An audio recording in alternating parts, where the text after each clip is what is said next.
Voilà. Bonjour à tous, j'espère que vous allez tous bien. Donc, avant de reprendre, on aimerait vous faire prendre conscience que si on fait tout ça et si on insiste sur les règles qu'on va reprendre ici, c'est dans l'intérêt de chacun, c'est-à-dire pour nous protéger les uns les autres. Donc, si je vous protège ou si vous me protégez, c'est dans votre intérêt, puisque si quelqu'un est malade ici au sein du centre, ou si, en tout cas, on favorise la contamination, on finira tous par avoir moins envie de travailler, ou en tout cas s'exposer un peu plus. Bref. Alors, on va mettre des règles, on n'a pas le choix. Pour l'instant, tout change, la dentisterie change, donc si on met des règles, c'est pour qu'elles soient respectées et on y veillera, on sera ferme et c'est dans votre intérêt. Alors, euh, avant de venir travailler, assurez-vous de ne pas avoir de symptômes. Au moindre symptôme d'alerte, vous ne devez pas avoir peur de dire voilà, moi, j'ai un symptôme qui correspond ou qui peut correspondre au Covid. On fera en sorte d'annuler la journée et puisqu'on ne peut pas travailler l'un sans l'autre, étant donné qu'on a décidé à ce stade de travailler en binôme. Alors pourquoi les binômes? Un dentiste et la même secrétaire. Pour la simple et bonne raison que moins on va se croiser et moins on va être vecteur d'un problème potentiel.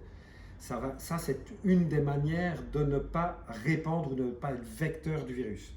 Alors, le binôme permettra aussi d'avoir une meilleure gestion du temps par rapport au traitement qu'on devra faire, mais aussi du suivi des patients, puisque, je le rappelle et j'insiste, la première semaine qu'on va exécuter ici au centre, où on a préparé des protocoles et une manière de fonctionner au début qui sera perfectible sans doute, cette façon de fonctionner est indispensable, tout le monde doit y adhérer, personne n'échappe à la règle et personne ne peut faire autrement, on va suivre tous les mêmes règles. Les binômes, ça permettra aussi d'être plus efficient parce qu'à force de travailler avec le même dentiste, vous aurez en tout cas un dialogue qui sera sans doute plus facile, vous connaîtrez les habitudes du dentiste, vous saurez tel patient, vous n'aurez pas un flux de patients et un flux d'informations trop important. Voilà, ça c'est pour l'histoire des binômes. On insistera aussi avec les 24 pages là, de la SMD que j'ai mis maintenant sur le groupe WhatsApp. C'est important de les lire pour qu'on ait tous reçu les mêmes infos.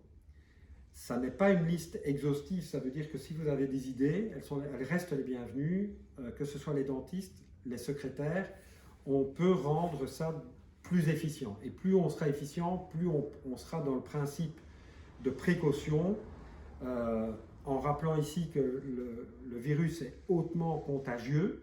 Donc, ce qu'on veut ici faire, c'est éviter d'avoir à le choper.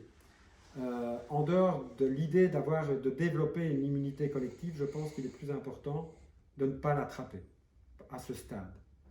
Et que l'immunité collective, finalement, on s'aperçoit que si on attend l'immunité collective on n'en est qu'à 5% de la population, alors qu'il faudrait évoluer vers 60-70%, ce qui pourrait correspondre à un nombre de personnes hospitalisées et de décès qui est ingérable ou inimaginable. Donc, la question de l'immunité collective ne se pose pas, on essaie de ne pas l'attraper et j'insiste là-dessus.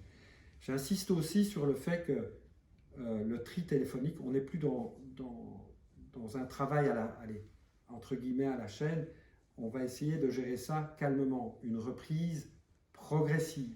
Calmement veut dire aussi qu'on ne s'emballe pas, on va se laisser le temps par rapport aux semaines et par rapport aux actes, première semaine consultative, d'organiser les actes de la semaine qui suit de manière posée pour que nous n'ayons pas à subir un rythme qui va nous imposer de travailler plus vite et de peut-être commettre des erreurs. J'insiste aussi sur le fait que la SMD, à ce stade, nous interdit encore de retourner dans des soins de convenance. On est toujours dans la prise en charge des urgences et de ce qui est soins requis. On reviendra sur les soins requis plus tard parce que c'est une notion assez vague et qui devrait être précisée aussi par la SMD. Donc, un agenda qui va être bien construit ou en tout cas qui va être respecté pour tout le monde permettra que le lendemain, quand vous venez travailler, vous avez le cœur à l'aise, vous vous dites voilà, mon agenda est pris en charge avec la secrétaire et par moi, je sais ce que je vais y faire, je l'aurai pré-planifié et le matériel, on y reviendra tout à l'heure, sera préparé à l'extérieur des cabinets. On va essayer en tout cas de limiter, d'essayer de ne pas aller dans les tiroirs. Pourquoi? Parce que je pense qu'au niveau des tiroirs, si on doit aller dans les tiroirs, à un moment ou à un autre, on voudra tous d'une assistante. Et à ce stade, Odontolia nous facturerait une assistante à 12 ou 15 euros de l'heure, c'est ça, et donc 120 euros pour la journée.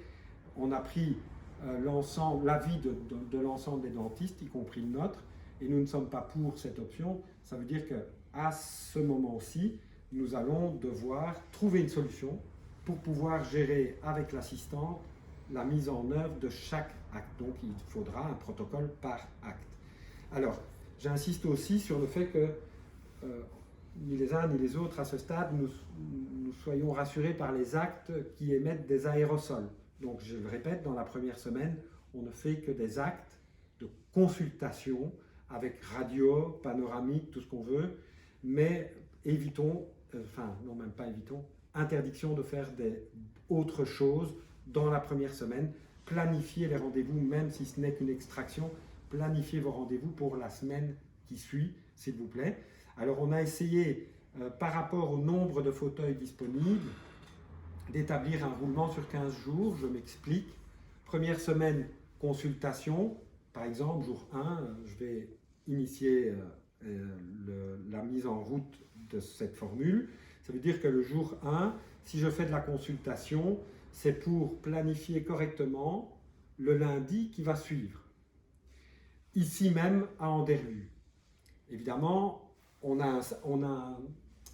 travaille ici en interne dans une structure qui a un labo, ce qui veut dire qu'on a décidé, d'un commun accord avec Pierre-Jean Wallon, et Olivier et moi, de ne faire, puisqu'il faut quand même prendre en charge les prothèses, et je parle bien des urgences prothétiques, des prothèses cassées, donc maintenant ça fait la 7e semaine, on entame la 7e semaine avec des urgences de prothèses cassées qui remontent à 6 semaines, de réserver, en tout cas de ne pas faire en même temps des soins dentaires et des soins prothétiques. Ça veut dire que le labo travaillera seul le mercredi et le samedi, tandis qu'à Anderlues, donc je le répète, les dentistes travailleront le lundi, le mardi, le jeudi et le vendredi.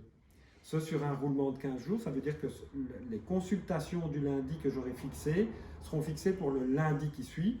Et puis, tout le monde switch, c'est-à-dire que toutes les équipes ayant travaillé sur 15 jours à Anderlues iront vers Charleroi et ceux de Charleroi viendront ici. Alors, je sais que ça engendre quelques crispations au sein de l'équipe. Ceci est une manière de travailler en toute équité pour que chacun puisse poursuivre des travaux de prothèse de manière efficiente et ne pas avoir une fois 2 fauteuils pendant le reste des temps, alors qu'ici on a 5 fauteuils, un labo qui verra qui pourra accueillir en tout cas les travaux prothétiques que vous aurez réceptionnés.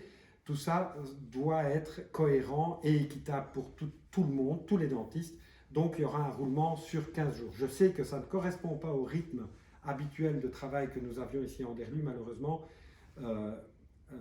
Il faut arriver à accepter que philosophiquement, la dentisterie aujourd'hui a changé et qu'on est obligé de revoir et de remettre en question la manière dont on a travaillé jusqu'ici et que de toute façon on n'a pas le choix. Nous sommes 10 dentistes, on a fait un peu le tour de la question avec Oli et ça nous a semblé être la manière la plus cohérente de travailler. Voilà, je reviens dans un chapitre suivant pour la suite des opérations.